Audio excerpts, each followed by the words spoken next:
আমি বহু সময়ত কিতাপ এখন পঢ়ি বা মটিভেশ্যনেল এটা ভিডিঅ' চাই বা তেনেধৰণৰ ছেশ্যনছ এটেণ্ড কৰি আমি মটিভেট হওঁ আৰু কিন্তু সেই মটিভেশ্যনটো দীঘলীয়া সময়ৰ কাৰণে কিয় নাথাকে আৰু ৰিচাৰ্চেও কৈছে ই দীঘলীয়া সময়ৰ কাৰণে নাথাকে ই কেৱল আমাৰ লগত মেক্সিমাম 7 দিন থাকিব পাৰে 7 দিনৰ ওপৰ মটিভেশ্যন লাষ্ট নকৰে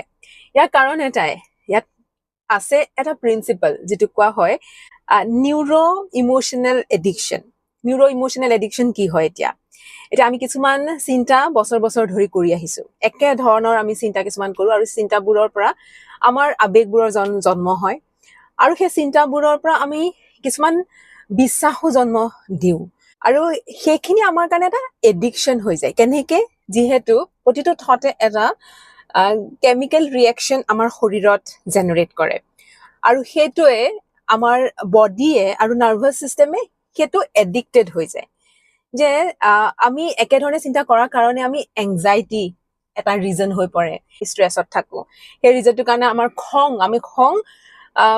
যে খংটোৰ পৰা আঁতৰ হোৱা নাই খং এটা আছেই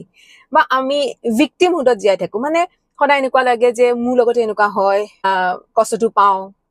মানে মোৰ লগতে ঘটি থাকে এই গোটেইখিনি বস্তু আচলতে কাৰণ হৈছে আমাৰ সেই নিউৰো ইমোশ্যনেল এডিকশ্যনৰ কাৰণে সেইকাৰণে যেতিয়া আমি কিছুমান কথাত মটিভেট হৈ পৰোঁ সেই মটিভেশ্যনে দীঘলীয়া সময়ৰ কাৰণে কাম নকৰে যিহেতু সি আমাৰ এডিকশ্যন হৈ আছে এডিকশ্যনক কম দিনৰ ভিতৰতে সি আঁতৰাব নোৱাৰে ইয়াৰ কাৰণে আমাক ৰিপিটেড আৰু কনচিষ্টেণ্ট এফৰ্ট লাগিব এটা এক্সাম্পল দি বুজাওঁ যদি গৰম পানী এখিনিত আপুনি এটা ভেকুলী এৰি দিয়ে সেই ভেকুলীটো পটককৈ ওলাই আহিব সেই পানীখিনিৰ পৰা চেষ্টা কৰিব বাচিবৰ কাৰণে কিন্তু সেই একেটা ভেকুলীকে যদি আপুনি ঠাণ্ডা পানীত দিয়ে সি ভাল পাব অলপ দেৰি থাকিব সেই পানীখিনিক আপুনি অকণমান যদি হিট দিয়ে কুহুমীয়া পানীতকৈও কম সেই হিটটোত সি নিজক এডজাষ্ট কৰিব আৰু অকণমান হিটটো আপুনি বঢ়াই দিলে সেই বঢ়াই দিয়া হিটটোতো সি এডজাষ্ট কৰিবলৈ চাব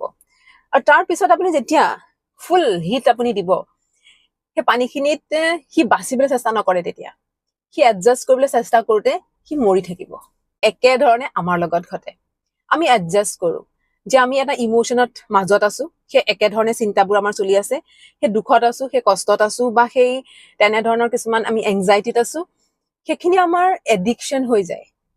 যেতিয়ালৈকে আমি বুজি নাপাওঁ যে তাৰ পৰা আমি ওলাবৰ কাৰণে কিবা এটা কৰিব লাগিব নকৰাকৈ সি অট'মেটেড সি নোহোৱা হৈ নাযায় কেৱল আপোনাৰ যিমানখিনি সহ্য কৰা শক্তি সেইখিনিহে বাঢ়ি বাঢ়ি গৈ থাকে কিন্তু সি আপোনাৰ চিষ্টেমৰ পৰা আঁতৰি কিন্তু যোৱা নাই গতিকে কনচিষ্টেণ্ট এফৰ্ট এটা লাগিবই যদি আপোনাৰ জীৱনটোক আপুনি সলাব বিচাৰে